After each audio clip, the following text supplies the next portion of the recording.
I'll share my screen in a second. I'll just do a quick introduction first. So as we've seen, we've had lots of different things this week. I think what's particularly useful is getting that broad breadth of view. From myself as the Southwest Grid's safeguarding lead consultant, it's really important we get a whole multi-agency approach to this as well. And I'll explain that in a second when I start to share some of the content. Just to introduce sort of where Southwest Grid is and where it fits into the broad scheme of things. So on Wednesday, you heard from Will Gardner. He's from ChildNet. ChildNet is one of the 3 partners in the UK Safer Internet Centre, along with ourselves as a lead partner and also the Internet Watch Foundation. I will mention the Internet Watch Foundation a little later because it is relevant when I start to talk about some of the reporting routes and things like that. I will share my screen, so just bear with me 1 second and hopefully we should be good to go. Right now, hopefully you can see that screen. It should be a sort of a blue and white screen in front of you. As I say, Southwest Grid is part of the UK Safer Internet Centre.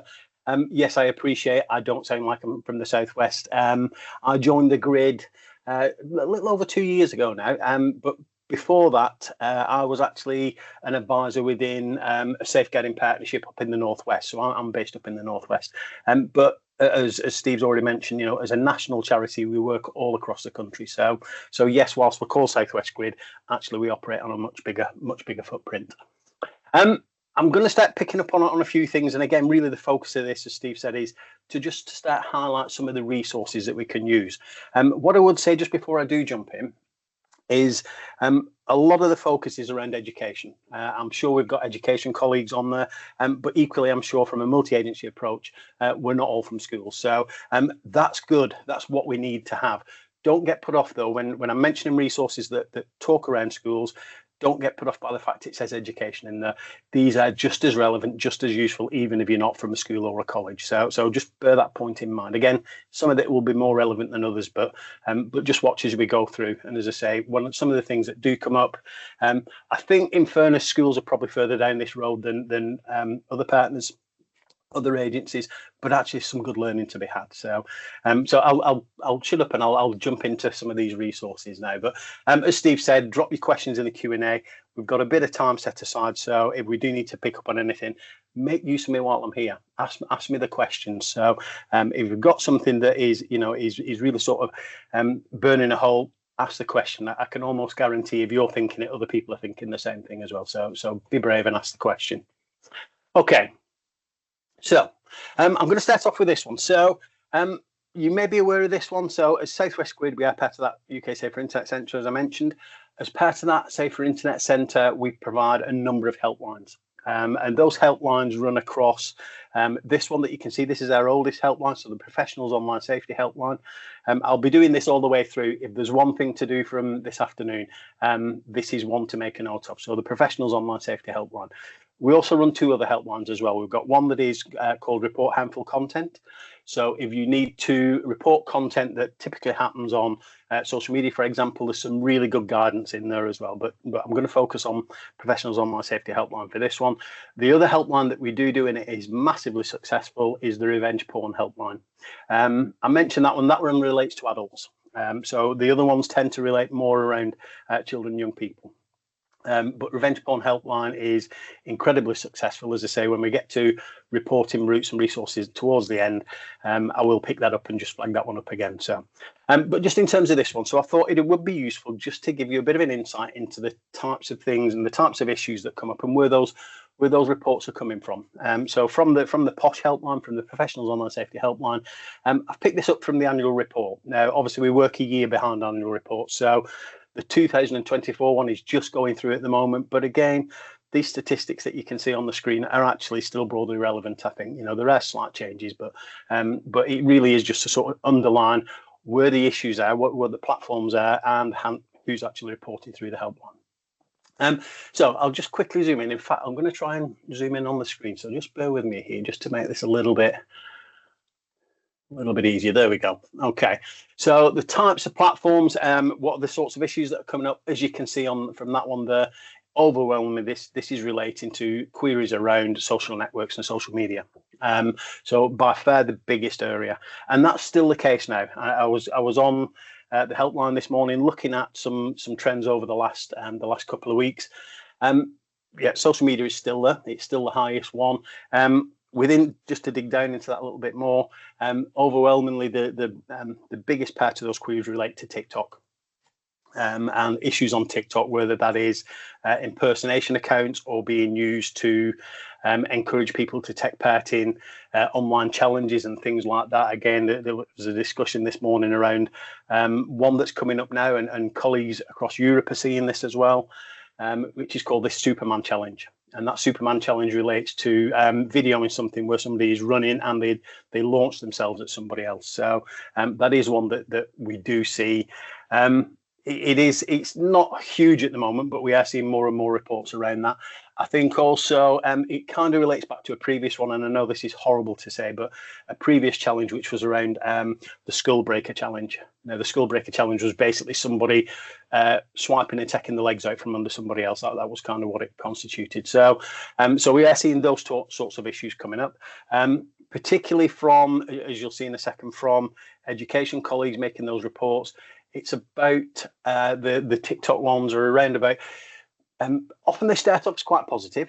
So there'll be a particular video and it will talk about a member of staff in school. And generally speaking, often they're quite positive how they start off, you know. So Miss Jones, for example, has been really helpful this term and so on and so forth. Unfortunately, what we often see is, whilst they might start off as positive, they then start to get a lot more negative. And that's where a lot of those issues start to arise. Again, impersonation accounts is another one. And that's not just TikTok, obviously, but we see that within things like Facebook and Instagram and Snapchat and so on. And all these things start to come through that helpline. I'll pick up on a couple of these other ones. So who's actually making the reports coming through to the helpline? As you can see from that left-hand side, that table on the left-hand side, the majority are teachers. Now, I think that is probably indicative of that's where a lot of our focus has always been historically over the years. So particularly education in schools. I just want to pick up on that one, the fourth one down. I don't know if anybody is a safeguarding lead within the setting or their organisation. We get a lot of questions from designated safeguarding leads, which is good. That's what we want. We want that. This, you know, online safety is a safeguarding issue. I know I always say this. Online safety is not actually about technology. Online safety is actually about the behaviours that sit behind the technology, and that kind of underlines that approach. You know, it is a safeguarding issue at the end of it. One of the if you like, the analogy that I always tend to use, I've used it for a number of years, is around, we talk about road safety. You know, we talk about road safety. Actually, we talk about, you know, we don't need to be a mechanic to talk about road safety. And it's the same with the online world. We don't need to know the ins and outs of virtual private networks and encryption and all those sorts of things. Actually, it's about the behaviours. And that analogy with road safety actually does work when you talk about the devices themselves, so, or the technology itself. So that road safety analogy, you know, a car is just a car. It's only when somebody gets behind the wheel as to whether that is positive or negative, and very much that's quite similar to the technology side of it as well. So we can see from there we've got teachers tend to be the overwhelming colleagues that do come through. Again, it is open to any professional that works with children and young people. So we do, as you can see on there, we've got other ones in there. Not a huge amount from colleagues such as the police or social workers. I think we have seen an increase in social worker contact as well. And often what we do find with social care colleagues is those issues tend to become not quite as straightforward. You know, so that might be whether that is a Section 47 or whether that is, you know, a specific issue. Sometimes where there's an online element to it, they will come and ask advice, and that's really good. That's what we want to see. So that just gives you a bit of a breakdown. What does that look like in terms of the main things that are coming up? And I'll just scroll over to this one here. So if we look at the top 5, the vast majority is already saying is around online reputation or cyberbullying, and that's pretty standard across a number of years. Online reputation, particularly in terms of those from education, is there a particular target? And I'm within education, as a teacher, I'm a particular target, whether that is from students or whether that is from parents. You know, something's happened and a parent is not particularly happy with how I've dealt with something, and suddenly we become a particular target around that. Again, when I get to resources in a second, I'll flag up a few things that actually will help with that. Again, regardless of whether you're from education or not, and that's around the personal and professional profiles on social media. What I mean by that is because sometimes with the very best of intentions, we will be on Facebook, for example, and we'll friend organisation or our school or something like that on their page. The problem with that is that we are then making a link between a professional organisation and our personal profile. And that's where these things start. When they do start to go wrong, we've kind of opened ourselves up then. So it's just worth bearing that point in mind. We do it with the best of intentions, but we don't necessarily think that through. If something goes wrong, somebody can start to be aggressive towards me or say certain things on my Facebook, in my Facebook page and things like that. So, and I'll show you something that will help with that a little bit later. Cyberbullying again is, I suppose cyber, it's interesting. This is the way it categorizes on the system that we use on the helpline. But cyberbullying is, cyber is a little bit outdated, I think, in terms of a term for young people. We talk to young people about cyber and its American cop shows and things like that. It's bullying, it's online bullying, or it's bullying. And I think that's a really important part is, and again, we may have seen this during the week, online and offline bullying, they don't exist in isolation. Obviously, they tend to happen alongside each other. I tend to refer to it as bullying rather than online bullying or cyberbullying because it is part of a much bigger picture. And I think what is particularly interesting for us as well, and we'll have heard this during the week, is when you talk to young people about online safety, they're not typically asking about things like the sort of the stranger danger type messages and the online grooming. The bit that comes up most often is around bullying, online bullying. So it's always worth putting that child-centric view around these things. So that just gives us a little bit of an indication as to what the Professionals Online Safety Helpline does. As I say, if there's one thing to do, and I'm going to tell you lots of one things to do this afternoon, if there's one thing to do, make a note of Professionals Online Safety Helpline. If you are struggling with an issue, you're not sure what to do next, you need some advice, you can get in contact with Posh, and they will help you out. They'll be honest with you about it as well. I think if you've got a concern about something that you think shouldn't be up online and it needs taking down, if they don't think it'll get taken down, they will give you that honest advice. A really good point with reporting is not whether it is good or bad or whatever it happens to be. We're not about giving an opinion. What we need to look at is how does it break that platform's terms and conditions. And again, you'll see this as we get a little bit later. So really useful tip, that one from experience. Don't just say it shouldn't be on there when you report it. It's horrible, it's disgusting. And you may well be right. But you get a better success rate in getting things removed if you say how it breaks the site's own terms and conditions. And that's a challenge because more often than not, we don't read terms and conditions, do we? We just want to get onto a site or an app, and we just accept. But actually, when you read the terms and conditions, that's really important when it comes to reporting things. So, okay, so before I move into resources, we had a discussion a few weeks ago, and one of the things that regularly comes up is artificial intelligence.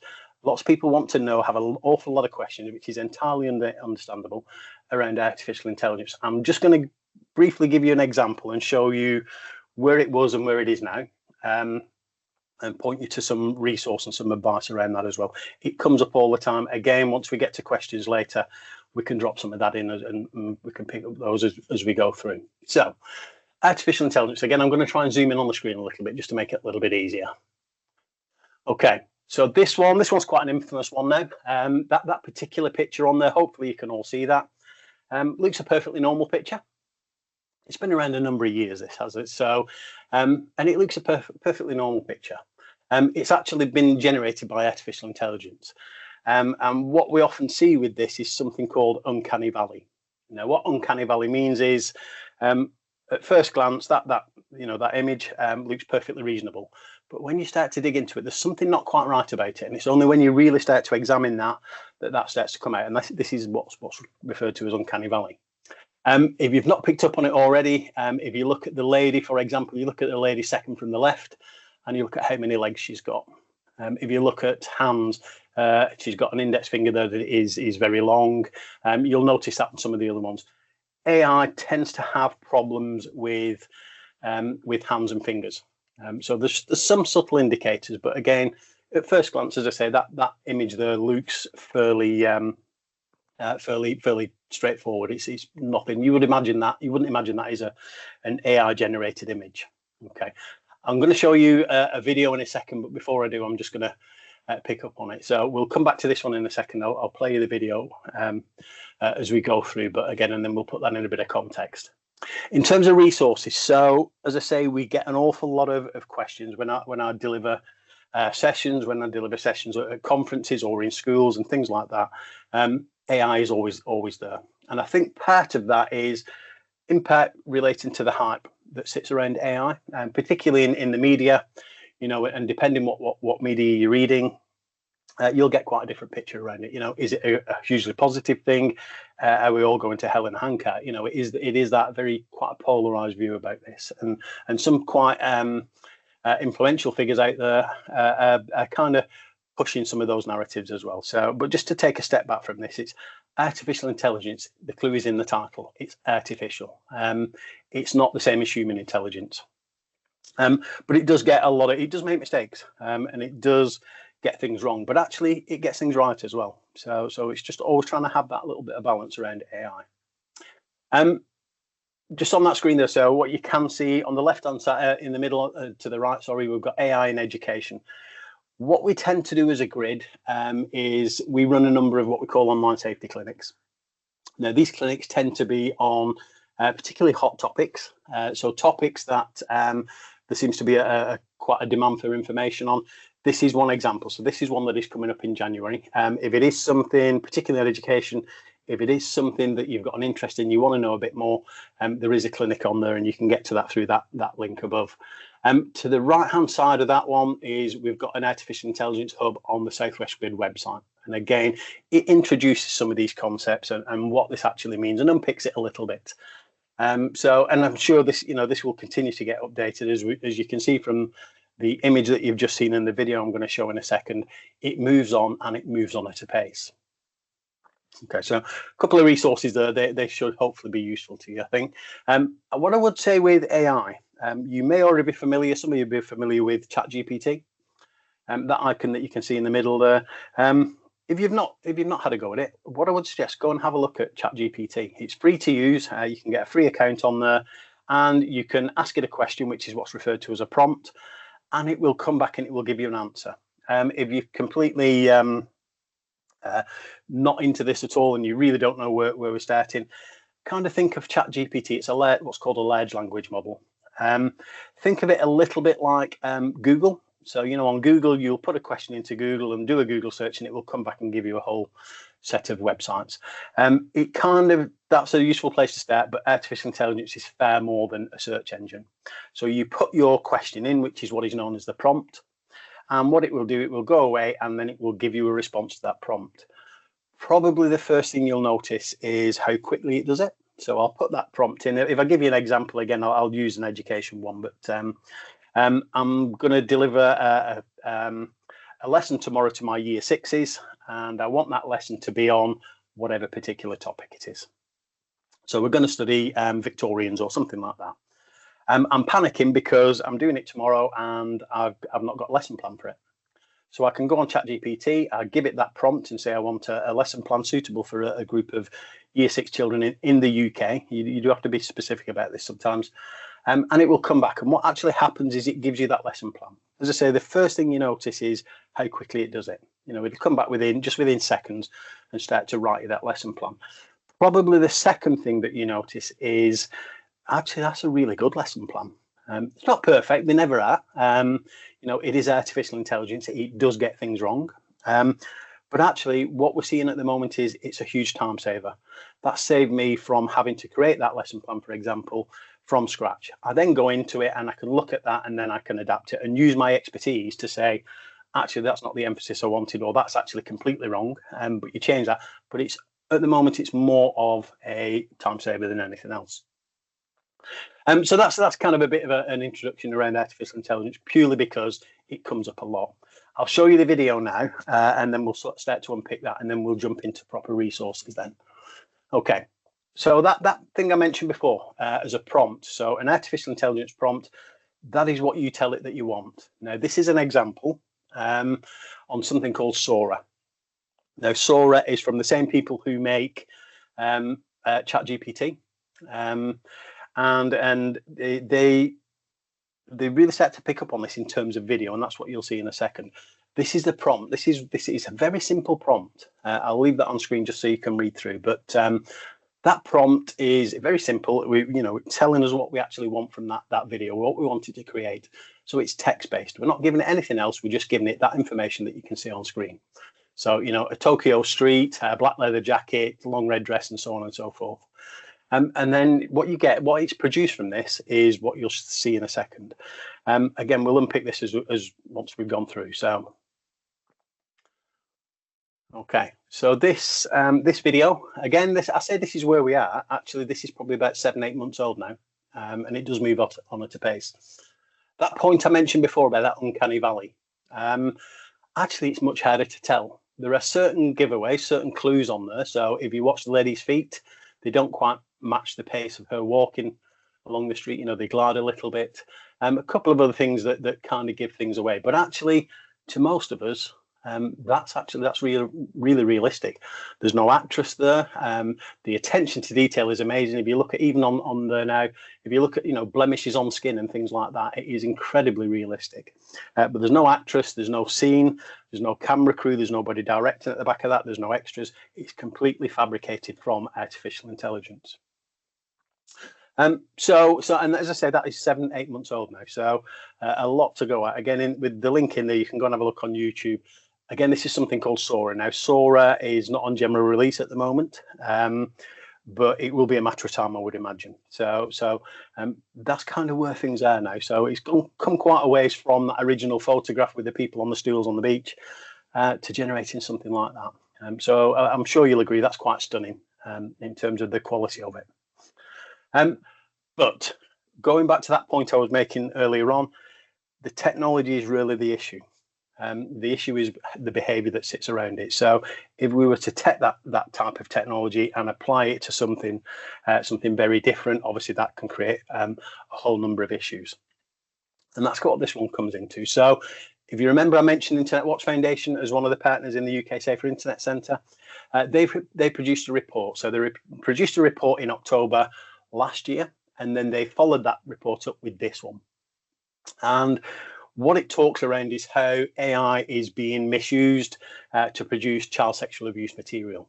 So again, think about that video that you've just seen. If somebody was using that type of technology to produce child sexual abuse content, it takes on a very different line. Hence the point around this is about behaviours rather than the technology as such.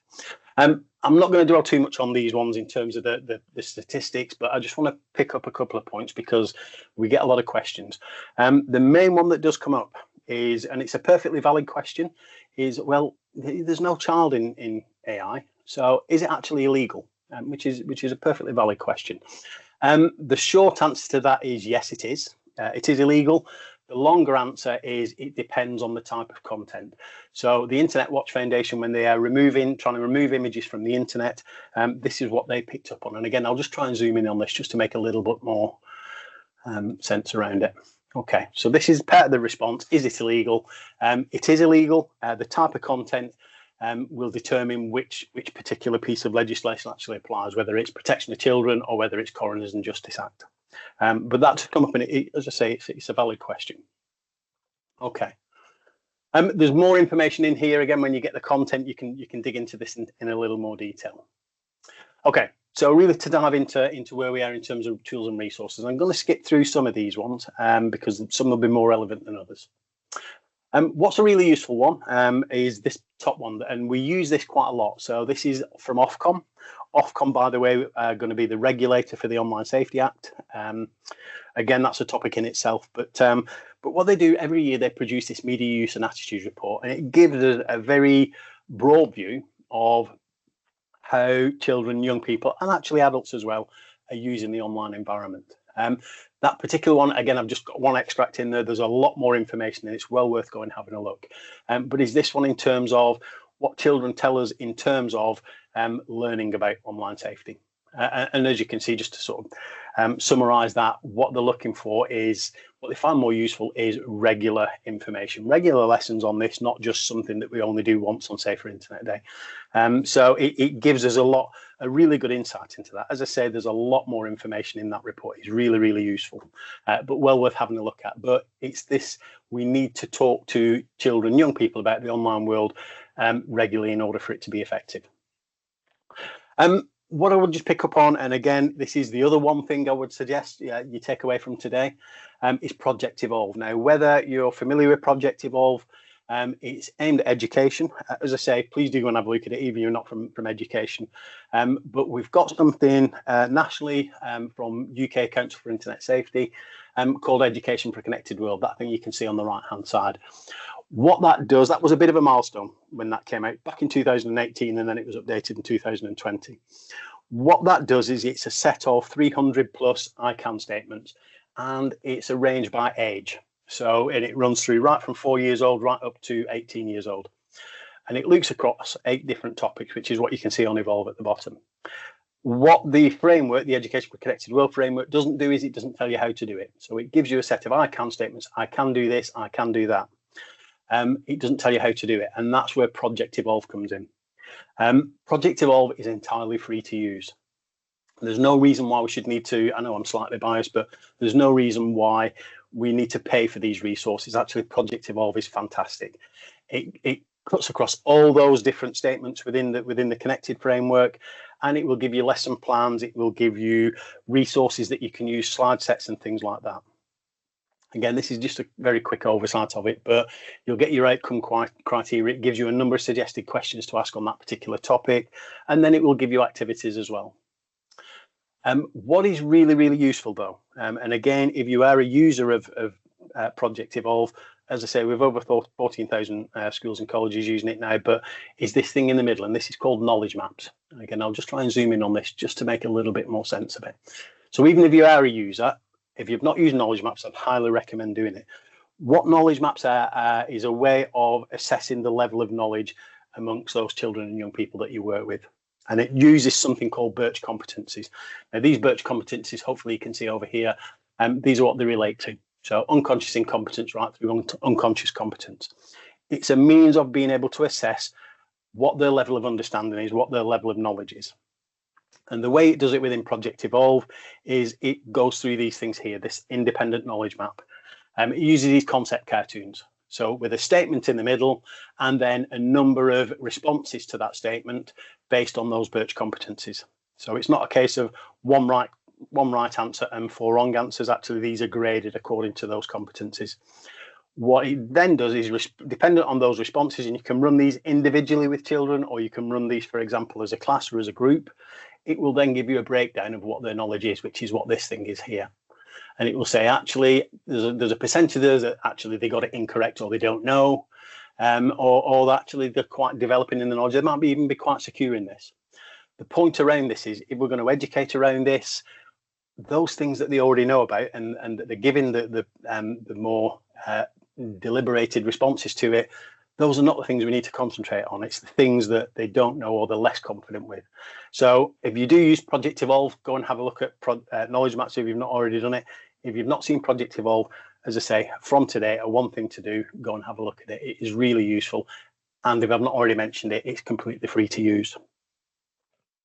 Okay, moving on to some other things. Again, this is a little more around education focused, around those different strands within the connected framework. But again, even if you're not from education, go and have a look at this. It's well worth. There is an open strand on this. This isn't a free resource. There is a cost around this one, but there is a free strand in there around copyright and ownership. And that's what Project Evolve Edu does. So it picks up on those points. It's one of the biggest barriers that we do know with staff is a lack of self-confidence. And that's where Project Evolve comes in. Project Evolve Edu comes in. It's there to improve that staff confidence. So if you're going to address some of these topics, if you're going to address things like health, wellbeing and lifestyle, or self-image and identity, or managing online information, you might not be as confident in that. So what Edu does is it brings your level of competency up, and it does that through a series of video training materials. You can also do it in terms of some consolidation questions. So when you've been through that, video, it will then ask you some consolidation questions. It will also flag up a number of supporting resources around this. There's also adult knowledge maps in there. So that point I mentioned before with young people, actually we can run knowledge maps, adult-based knowledge maps, to assess our own knowledge. So it's really, really good. You can track progress and things like that. As I say, I'm not going to go into too much detail around it, but do go and have a look at it. As I say, you just sign up with an account. It's free to use to sign up to the account, and then you get access to one of those strands, just to give you an idea. Is this something I'm going to is useful to me, or is it not? So have a look at Project Evolve Edu. Again, this is, and I'm going to show you something else in a second that relates to schools. This is one of our oldest products. It's one of our most successful ones. And this is a tool to look at, to self-review where you think you are as an organisation in terms of how you address online safety. Again, I know I'm going to say this a number of times, this is a free-to-use tool. So we can use this tool, and it takes us through 360 Safe is aimed at schools. It takes us through 21 different aspects around this. So, and as you can see on the screen there, it's broken down into different things. You run through that, you set your account up, you run through, and you give an answer as to where you think you are. And that answer will be from 1 to 5. So from 5 being, I don't think we do anything with this, through to 1 being, I think we're all singing or dancing with this. What it then does, and that's the bit that you can see in the middle of the screen when you get the content, is it gives you suggestions. So if I think my organisation is graded at 4 on this, it will tell me what I need to do to move up to a level 3 or to move up to a level 2, and so on and so forth. Again, as I say, this is a free to use tool. You can go for accreditation with this as well. So once there is a benchmark in there at level 2, once you think you're at a level 2 on all the statements that are in there, if you choose, you can then go for formal accreditation. That's the bit that costs the money, because it involves us getting an assessor out to you to actually run through that and look at your evidence. But again, not everybody goes towards accreditation. It is something that is really popular, but actually it's self-review. Use it. The whole point of it is it's to help you make decisions on where to go next. As you can see, that bit on the left-hand side, again, I'll try and zoom in just so it's a bit clearer. It will give you a map of it, that radar chart that you can see on there, and it will look at all these different things, and it'll say, well, actually, the red line, that's the benchmark.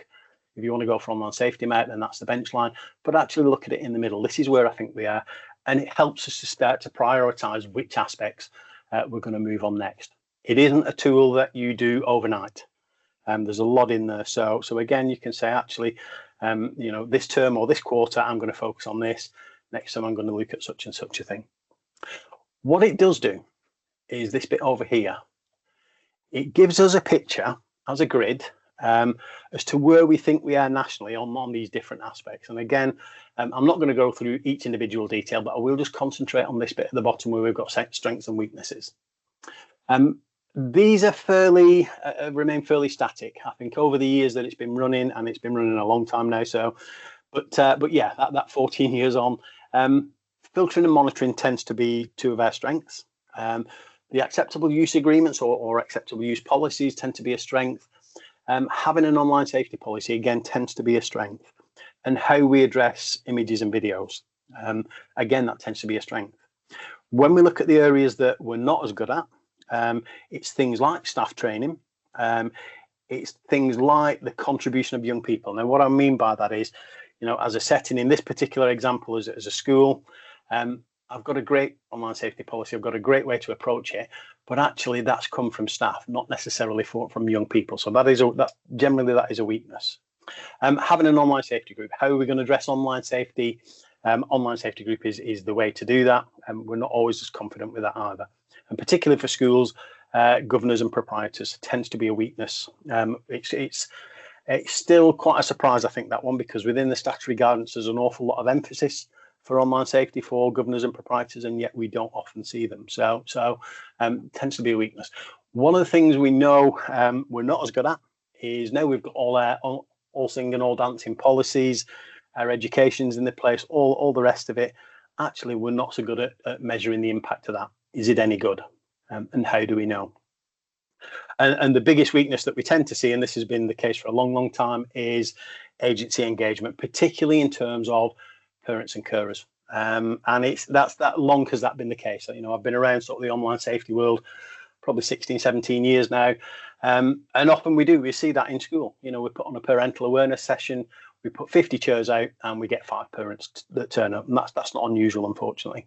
And actually, if we're really honest, they're not the 5 parents we would really like to turn up. So it gives us a bit of an oversight, again, from a national perspective. Okay. That's great if you're a school, but if you're not a school, we've got offers here as well. So again, these are both free to use as well. If you work with younger children, if you work in an early years setting, 360 early years is very similar.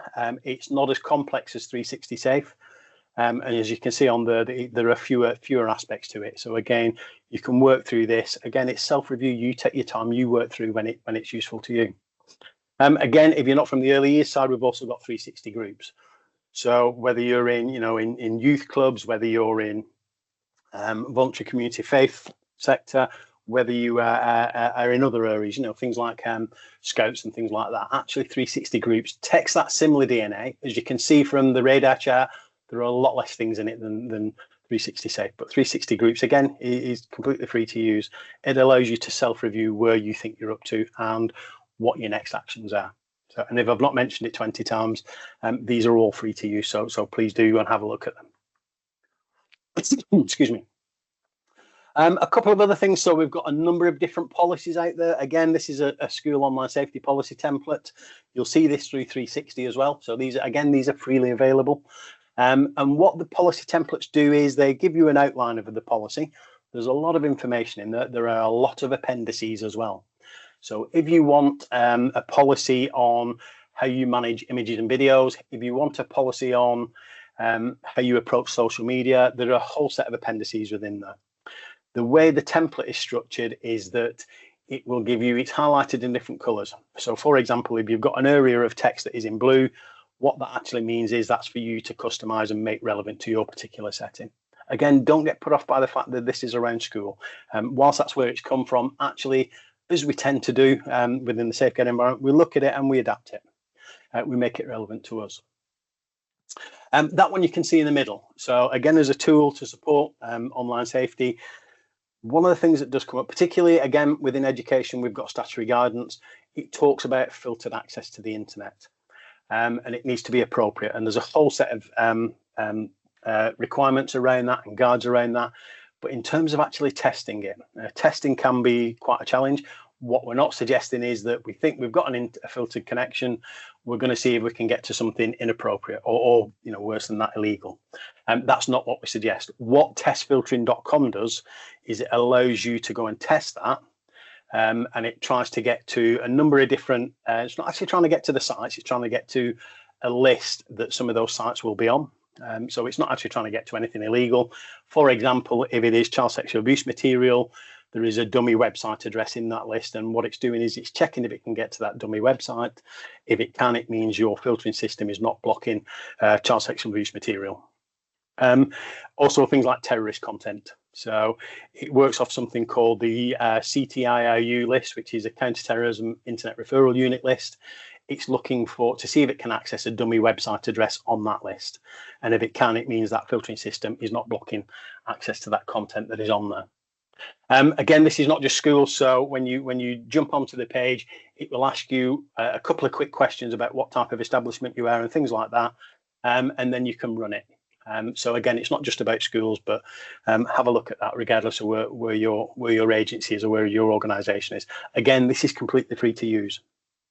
What it does do is, I'll just quickly flag up the bit on the right hand side, it gives you a report. And what it does is it tells you whether something's blocked or whether it's accessible.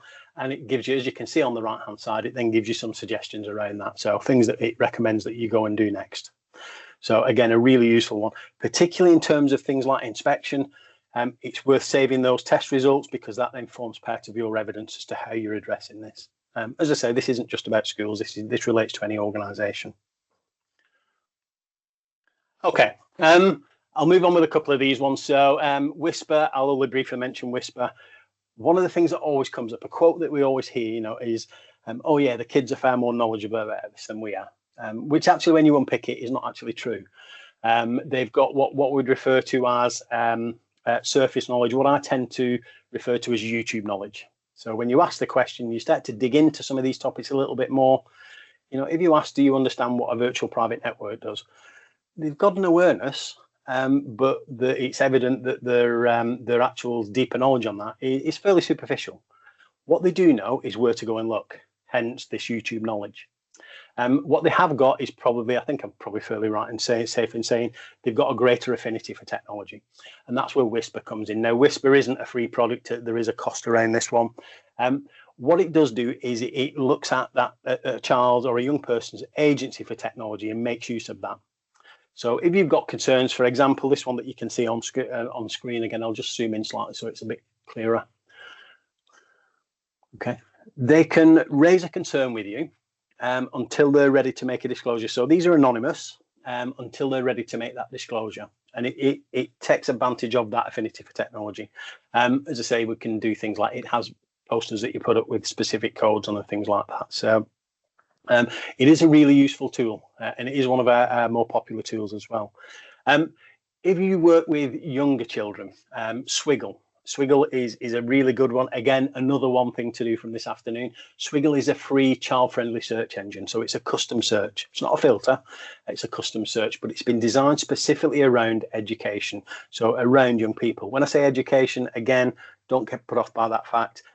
We talk about this in terms of parents and carers as well. So rather than letting a child go on to things like Google and search for things on Google, even with a safe search in there, you will come across inappropriate stuff eventually.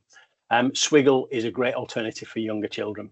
It also has some reporting features that you can see on the right hand side. So a really good one for younger children. Use Swiggle. Again, Swiggle is a free resource again. So, and it's one of our most popular, in fact, it is our most popular resource as well. So swiggle.org, a really handy one. In terms of reporting, so I did say I'd mention these ones. Before we finish off in that, and I'll jump into one or two other things. Internet Watch Foundation I've already mentioned. Hopefully you never need to use this. But if you do become aware or you're informed of illegal child sexual abuse material, you can make an anonymous report to our partners at Internet Watch Foundation. So that's that link at the top. I'm sure you're well aware, and I'm sure it's come up at previous points this week. The one below it is Click CEOP. Now, CEOP is an organisation within the National Crime Agency. If you have an awareness or you have a concern around online grooming, you can make a report on there. And again, when I was an advisor before I joined the grid, I used to make unfortunately, I used to have to make regular use of that, making a report to CEOP. So again, concerns around online grooming, you can make that report, and National Crime Agency will go in and see if they can resolve that and investigate further. The one on the right hand side, so again, there's a resource to support you. Again, supports young people, but actually it supports us as adults as well. So that point before around, with the right intention, we open ourselves up to being a target as well. These are our social media checklists. Now, there's a number on there. These are some of the more popular platforms, and what these are step-by-step guides. So if you use any of those on there, whether it's Instagram or Snapchat, Facebook, promote these with the children and young people that you work with, but actually think about using them yourself as well. And what they do is it helps you to set up the privacy settings on there. And I think probably in my experience, certainly as an advisor, and this isn't about victim blaming, but in terms of the issues that come up with staff, a lot of those issues probably wouldn't have arisen if we'd had privacy settings set up and in place. And that, as I say, that's not about victim blaming, but it's from learned experience around that. Actually, instead of just trying to get onto these platforms, make sure we take the time to go through and actually put those privacy settings up and in place, and actually regularly check them as well. That's another one, because they do make changes to this, and those privacy settings do get amended. So another good one. Again, these are all free to access. So have a look at those ones. You can access them online. If you want hard copies, you can order them. I think we mainly just charge, it's pennies that we charge for them, plus a bit of postage and packing, but actually you can access them freely online anyway. Okay, this is probably the biggest one, as I say, as I mentioned a little earlier, the Professionals Online Safety Helpline. Make a note of that one. As a professional working with children and young people, it's perfectly eligible to it. These are some of the other ones on the right hand side. One of the things that we do know is for children and young people, we'll talk about things like sending nudes, sexting, things like that. And we give advice. We talk about, tell a trusted adult, which is not bad advice. I think the reality of that is that they're less likely to go and tell an adult about this. Particularly if they've had their nude shared online. Do I really want to go and talk to my year 10 teacher? So this one that you can see on the left hand side at the bottom, take it down. Take it down is a means of where they can self-report. So they don't necessarily need to come to us as an adult or to the class teacher or to the, to parents and carers. If they want to self-report, they can use Take It Down. And what Take It Down does is they don't actually upload anything. What they do is they can create a hash of that image that has been shared. So they can do it on a device. They create a hash, which is basically a digital fingerprint, and then they upload that to Take It Down. And what happens is Take It Down then use that hash and circulate that amongst their partner agencies, organisations, and it prevents those, they either take them down or it prevents them being re-uploaded. So it's a really useful one, Take It Down. Very similar, we've also got Report Remove in this country as well, which is NSPCC and RWF, but they do a similar function. Report harmful content I've already mentioned. So report harmful content if you want advice on getting something removed from a platform. There's some great advice in there, and it walks you through that process. As I say, look at how it contravenes the terms and conditions, not just whether it's horrible or offensive. I've already mentioned the other ones on the right hand side. We've got the revenge porn helpline. Stop NCII is another means of self-reporting. Again, these relate to adults. It performs a similar function to Take It Down, but it's aimed at adults with intimate image abuse. Okay, that's a bit of a whistle stop. I am conscious of time, so I'm going to jump off that. Hopefully everybody's managed to pick up a little bit of something new. As I say, please don't get put off by the fact that we've got education on certain things. It's just that education are further down this road than we tend to be in other areas. I'll stop sharing my screen now.